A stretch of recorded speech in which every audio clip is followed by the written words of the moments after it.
Hey there, folks. This Bible question and answer series is actually directed toward Donna Lusigan from Meridian, Idaho. But I know that others can be blessed. That's how I grew as a young Christian, listening to Bible questions and answers. So, Donna, thank you so much for all the questions and the different parts that you sent. They're well thought out, deep questions. And I just want to preface this before I answer because, some of these questions could take a lifetime of study and prayer and really come into the conclusions. I do believe that they can be answered, but they're very deep topics, right? And so I don't want to come across as arrogant or even dogmatic in my answers.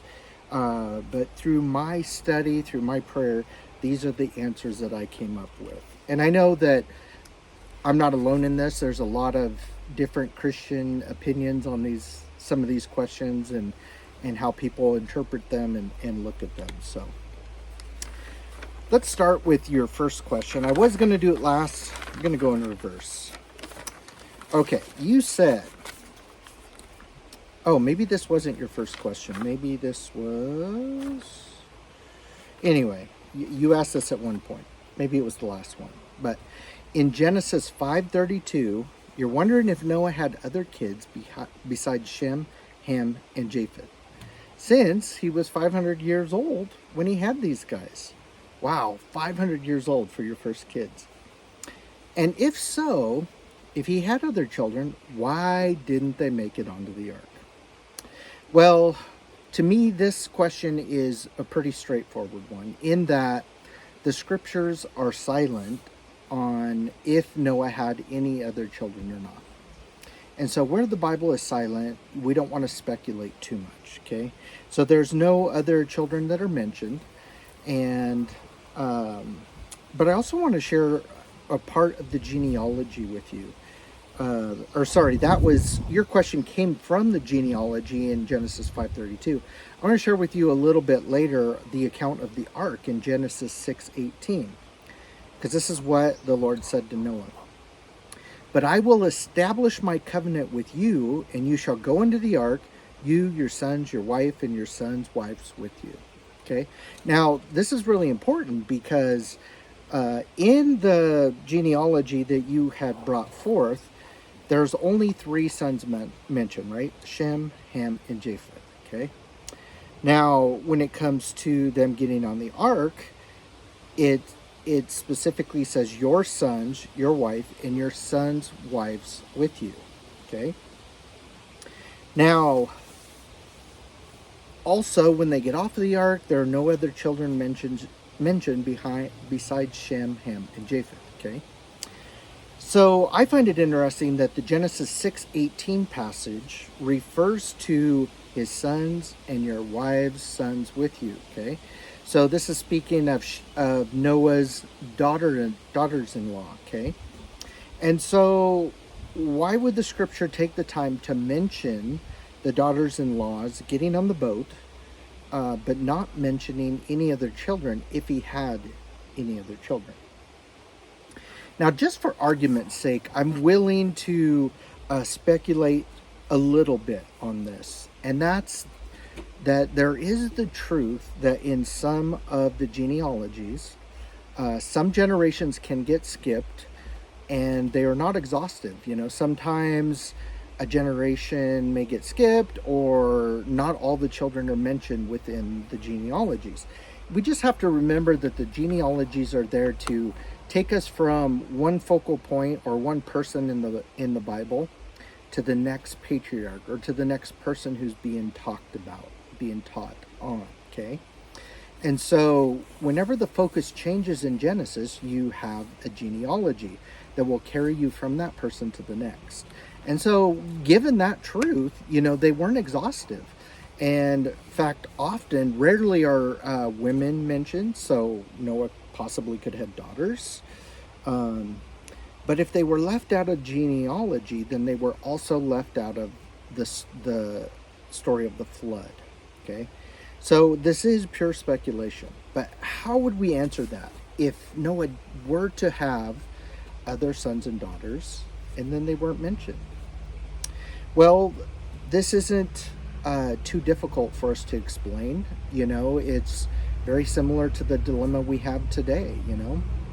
What happens when you have a Christian mom or dad, or mom and dad Christian, and they have children, and those children don't grow up to believe in the Lord, or maybe they do at a young age and then they walk away, they're in rebellion. How do we reconcile that? I mean, they have Christian parents. Why wouldn't their children also be Christians? So this dilemma has gone on since the beginning of the creation of man, right? All the way back to Adam and Eve.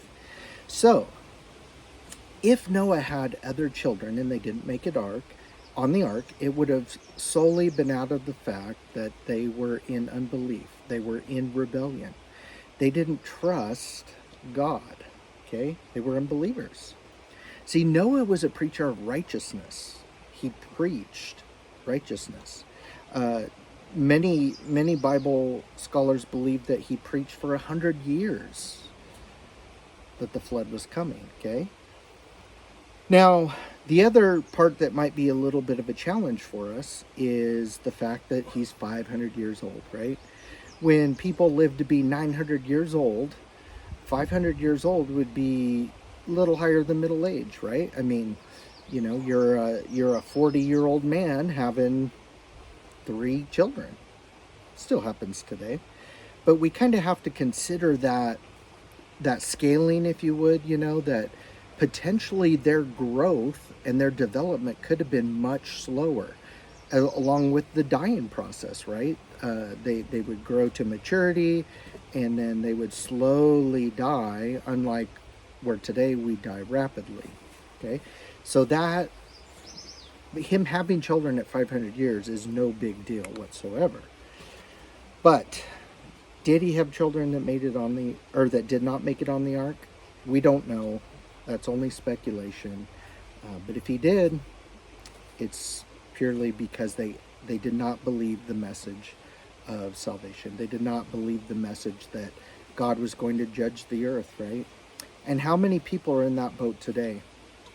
The warnings of the end of the world are all around us. All the prophecies. We got the book of Revelation, right? Judgment is coming, and Christians have been preaching it for years, and people just scoff at it. They don't believe it. They would rather trust in unrighteousness and in their own way, their will, their pride, instead of believing in the message that judgment is coming, and then responding to that message, right? Maybe some people believe it, but they don't respond to it. They don't repent. They don't turn their lives to Christ. And so I hope that helps. Again, not a super complicated question by any stretch of the means, but it's one that makes us think. And one last thing on this topic, and I know that this is a little bit of a gray area in the scripture, but the more I study the Bible, the more this seems to be a truth or to be a thing. And that's this idea of the age of accountability, okay? There's a multitude of scriptures that talks about, children getting saved, or people and their entire household getting saved, from people like Rahab, right? Anybody that's in your house when we conquer the city will be saved. And that theme runs through the Bible. And that is that, people come under the roof of a believer, mostly children speaking of here, but it can be an unbelieving spouse even, that not that they get saved, but that holiness is brought to that house because of the believer, right? And so children have a covering. But what we see in Genesis is the fact that they were adult children, right? All 3 boys were married. And so they were of age. They were older. They were adults, living their own lives, right? Presumably they lived on their own as far as we know. And so they were beyond the age of accountability. Now, if Noah would have had really young sons or daughters, then potentially they could have been saved because they were under the house of Noah. And again, we see this over and over again, you know, Lot and his daughters, um, things like that. But we don't know what that age of accountability is. You know, is it 12 years old? Is it 13? Is it 18? Is it higher than that? You know, in our society, our country, 18 is kind of the looked upon age to be an adult, right? And so is it 18? Who knows? But it kind of seems like there comes a point where kids have to start making that decision for themselves, right? They have to walk in righteousness. And I think back to my walk, and you know, when I was 12 years old, I accepted the Lord, and that's when the reality of my eternity started to sink in. You know, before that, I would have said, oh, yeah, I believe in God, I prayed. But the reality of how serious of a topic was didn't hit until I was 12 years old. And it's kind of funny, the age 12 years old, because that's the age when Jewish boys have their bar mitzvah, right? And that's when they're deemed to become a man. And so it's kind of interesting, you know, we just see this over and over in the Bible. And again, it's not an explicit teaching where it says, you know, that at this age you become a man, at this age you have to choose God or perish, that sort of thing. But it definitely seems to be implied. And so just another interesting aspect that you could throw into this when we're speaking of children and did they get saved or not get saved. And so awesome question. I'm going ahead and stop the recording here and publish this, because last time I tried to record these videos, I ran into trouble. I went through the whole thing. It took me like, I want to say 35 minutes to record the whole video, and it was all messed up. The audio was bad. The camera angle was horrible. And my wife was just like, you can't publish that. And you know what? She's right. So I'm going to do it in pieces just in case. I'm also sitting in my backyard. I have a little puppy that's running around. She'll probably start barking here pretty soon. I have stinky chickens running around, so I'm smelling chickens. I'm smelling dogs. You'll probably hear them quack here in a minute. Oh wait, do chickens quack? Balk? I don't know. Whatever. Anyways, God bless you, Donna. Thanks for the question. I'll roll out your other questions as well. God bless.